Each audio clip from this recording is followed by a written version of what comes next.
Sir अब बात कर लेते हैं एक लॉ जिसके बारे में मैं चाहता था बहुत टाइम से बात करने के लिए। मैं चाहता हूँ कि हम बात करें रेप लॉज के बारे में। जी सर। तो आमतौर पे ये देखा गया जितनी भी मेट्रो सिटीज़ है इसमें जो रेप केसेस है वो बढ़ते चले जा रहे हैं। लोगों को इनके बारे में अवेयर होना भी ज़रूरी है। साथ ही साथ में मैं इसके बारे में भी जानना चाहूँगा कि बहुत सारे ऐसे केसेस हैं जो एफआईआर तक पहुँच पाते हैं, बहुत सारे ऐसे केसेस हैं जो एफआईआर तक नहीं भी पहुँच पाते। उसका कारण है कि कोई भी इंसान कोई भी व्यक्ति लॉज में फंसना नहीं चाहता, क्योंकि हमारी जो भारत का संविधान है वो जटिल भी है और लचीला भी है, राइट। इस कॉम्प्लेक्सिटी में कोई घुसना ही नहीं चाहता। तो उसको थोड़ा सिंपल शब्दों में अगर आप बता दें, अगर किसी के साथ ऐसा हुआ हो या फिर अगर किसी के साथ भगवान न करे आगे कभी होता है, तो उनको किन किन चीज़ों का ध्यान रखना चाहिए, लॉज तक आने या फिर पुलिस तक जाने में घबराना नहीं चाहिए। इन सब चीज़ के बारे में अगर खुल के बात करेंगे तभी लोगों तक ये अवेयरनेस पहुंचेगी कि जितना हम इसको दबाएंगे ये उतना ही बढ़ता चला जाएगा समाज में। देखिए, हमारी जो सोसाइटी है उसमें एक लोगों ने अपना ना माइंडसेट बना लिया है कि रेप विक्टिम्स को वो एक अलग नज़र से देखते हैं। बिल्कुल सही। इस वजह से जो विक्टिम्स होते हैं वो काफ़ी डरते हैं कि मेरी जो आइडेंटिटी है वो रिवील हो जाएगी, सब लोग मुझे एक गलत नज़र से कल्प्रिट की देखेंगे। नज़र से देखेंगे और उसका उन सभी लोग उसको एक अलग तरह से ट्रीट भी करते हैं। लेकिन मैं बताना चाहूँगा कि ऐसे केसेस में इन कोर्ट्स की गाइडलाइन है कि इनफैक्ट विक्टिम की जो आइडेंटिटी है वो रिवील भी नहीं होती है। केसेस के जो टाइटल्स हैं वो तक नहीं लिखे जाते। लाइक अगर किसी का नेम आर से शुरू हो रहा है तो आर वर्ड तक यूज़ नहीं किया जाता। एक्स एक्स करके और वर्सेस स्टेट जो भी केस का टाइटल होता है वो होता है। कोई भी एफआईआर में नाम या एड्रेस मेंशन नहीं होता है। कोई भी आइडेंटिटी डिस्क्लोज नहीं की जाती है। इवन जो कोर्ट में विटनेस एज अ विटनेस जब विक्टिम स्टेप करती है तो उसको एक पर्दे के पीछे रखा जाता है उसकी, ताकि और कोर्ट में इन कैमरा प्रोसीडिंग होती है। बाकी अदर केसेस के जो एडवोकेट एंड पार्टी होती है उनको कोर्ट में भी नहीं रखा जाता है। तो लोगों को इस चीज़ से नहीं डरना चाहिए कि मेरी आइडेंटिटी रिवील हो जाएगी या ऐसा कुछ होगा, तो ऐसा कुछ भी नहीं है। दूसरी चीज़, लोगों को इसके लिए आगे आना पड़ेगा। मान लीजिए आज एक लड़की इस चीज़ की विक्टिम बनी है, अगर उसने स्टेप नहीं लिया और जो एक्यूज है वो बाहर खुला घूम रहा है तो वो इंस्टेंस कभी किसी और लेडी के साथ भी होगा। तो इसके लिए हमें खुल के उसके लिए आगे आना चाहिए और कंप्लेंट करनी चाहिए, ना कि ये सोचते हो कि मेरी आइडेंटिटी लोगों के सामने रिवील हो जाएगी। ऐसा कुछ नहीं है। उसके लिए police and courts proper guidelines follow करते हैं। तो साहिल जी, स्टार्टिंग से बात करते हैं कि अगर कोई रेप विक्टिम है तो उसके साथ अगर कुछ ऐसा हुआ है तो उसको फर्स्ट स्टेप क्या उठाना चाहिए? सर, सबसे पहले तो उसको नियरेस्ट पुलिस स्टेशन में अप्रोच करना चाहिए। वहाँ पे उन्हें एक फीमेल एसआई रैंक लेवल की जो आईओ है वो अपॉइंट होंगी, जिनको वो अपनी कंप्लेंट या तो रिटर्न में देंगी या उनसे लिखवाएंगी अपनी कंप्लेंट। वहाँ पे आईओ थोड़ी सी एक प्री इन्वेस्टिगेशन करेगी and then she will proceed with the FIR. रही बात आइडेंटिटी की, तो आईओ विल डेफिनेटली नो कि आपकी क्या आइडेंटिटी है, बिकॉज उसको आपके वेयर अबाउट्स पता होने चाहिए। लेकिन वो फाइल में कहीं भी रिटर्न में नहीं आएगा। जो रिटर्न में जो पार्ट रहता है वो सिर्फ पुलिस ऑफिशियल रिकॉर्ड में रहेगा या कोर्ट रिकॉर्ड में रहेगा। उसको जनरल पब्लिक का कोई एक्सेस नहीं होता है उस रिकॉर्ड को। ओके। और मेडिकल एग्जामिन के लिए भी आईओ लेकर जाएंगे या फिर? यस, बिल्कुल बाकायदा इसमें जो फीमेल आईओ अपॉइंट होती है वो ही मेडिकल एग्जामिनेशन के लिए विक्टिम को लेकर जाती हैं। और जो मेडिकल रिपोर्ट्स है वो भी police file and court file का रिकॉर्ड होती है, जिनका एक्सेस पब्लिक को नहीं होता है।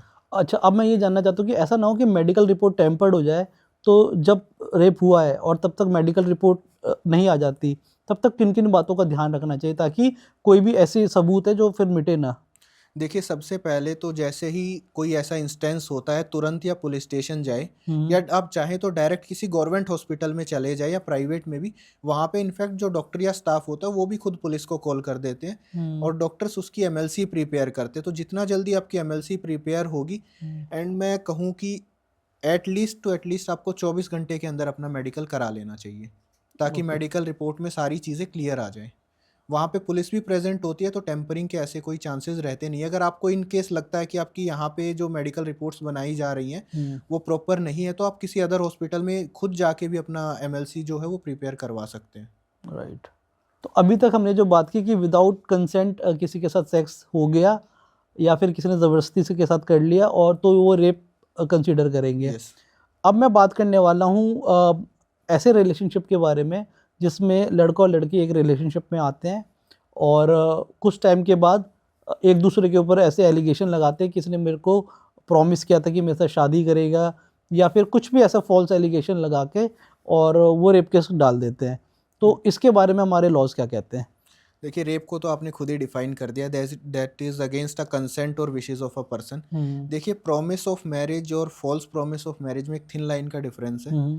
Promise of marriage is that कि किसी पर्सन ने अपने मतलब एक पर्सन ने दूसरे पर्सन को एज अ मैरिज का प्रॉमिस किया और उसके बाद उनके बीच कोई सेक्सुअल इंटरकोर्स हुआ। Promise of marriage, it is a promise of marriage until and unless वो शादी के लिए लोग जा रहे हैं। लेकिन कई केसेस में हम देखते हैं कि लोग शादी का प्रॉमिस करते हैं, खासकर जो यंग बच्चे होते हैं, टेंडर एज में होते हैं, वो लोग अपने पार्टनर को प्रॉमिस करते हैं that we will get married, और वो फिजिकली इंगेज हो जाते हैं, लेकिन बाद में वो प्रोमिसेस टूट जाती है। तो उन केसेस में क्या होता है कि लड़की फिर पुलिस या कोर्ट को अप्रोच करती है और उन केसेस को फॉल्स प्रॉमिस ऑफ मैरिज में ट्रीट किया जाता है, जिसका एक स्पेसिफिक सेक्शन हमारे बीएनएस में इंट्रोड्यूस कर दिया गया है। देखिए, ऐसी सिचुएशन में मैं बताना चाहूँगा कि वैसे जनरली तो मैं कहूँगा कि किसी को आप ऐसा फॉल्स प्रॉमिस करे ही ना। केसेस ऐसे भी होते हैं जहाँ पे प्रॉमिस जेन्युइन होता है, लेकिन बाद में सिचुएशन या कंडीशन ऐसी हो जाती है कि वो उस प्रॉमिस को लड़का या लड़की फुलफिल नहीं कर पाते। तो उन केसेस में होता क्या है कि किसी का बिहेवियर चेंज हो गया है, कुछ फैमिली टर्म्स ऐसे चेंज हो गया है। इनफैक्ट रिसेंट सुप्रीम कोर्ट की जजमेंट भी है, जिसमें सुप्रीम कोर्ट का कहना था कि एक promise of marriage due to change of circumstances, उसको एज अ फॉल्स प्रॉमिस या उसको एज अ रेप का बैनर नहीं दिया जा सकता है। तो वहाँ पे कोर्ट का कहना था कि इनिशियल स्टेज पे जो था वो प्रॉमिस ऑफ मैरिज वो बिल्कुल ठीक था, बाद में due to change of circumstances and change of behaviour of the other person वो प्रॉमिस जो है वो फुलफिल नहीं हो पाया, तो उसको एज अ रेप या फॉल्स प्रॉमिस ऑफ मैरिज हम कंसीडर करेंगे ही नहीं। तो साहिल जी, आपका कीमती समय देने के लिए धन्यवाद। आपने बहुत सारे कॉम्प्लेक्स टॉपिक को बहुत ही सिंपल शब्दों में हमारे दर्शकों तक पहुंचा दिया, तो इसके लिए धन्यवाद। और आशा और उम्मीद करता हूं कि इसी तरीके के ज़बरदस्त पॉडकास्ट हम और करते रहेंगे आपके साथ। बहुत सारे ऐसे टॉपिक है जिसके बारे में मैं बात करना चाहता हूँ, जिसके बारे में दर्शक जानना चाहते हैं, तो ज़रूर से ज़रूर दोबारा एक और पॉडकास्ट ज़रूर करेंगे और बहुत सारे पॉडकास्ट करेंगे, राइट। तो दोस्तों, ये थे साहिल राणा जी, एडवोकेट साहिल राणा जी।